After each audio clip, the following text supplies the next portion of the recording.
turn over. Sounds good.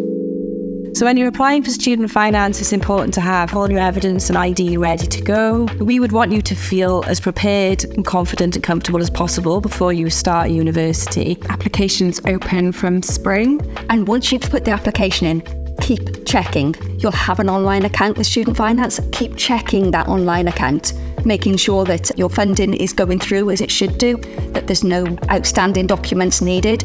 And also, once you get your notification through, check it's right. If you're a student that's struggling, they've applied, they haven't had their funding in on time, please don't worry, you're not on your own. Come and see us. We have our support available from the university to tide you over while you're waiting for that. And get you sorted through until your funding has arrived. If something unforeseen happens, you're in a short-term hardship, you're not on your own. This is where the university student money team can step in. It can appear daunting at times, potentially for some people to fill in the forms. There can be lots of questions and such like.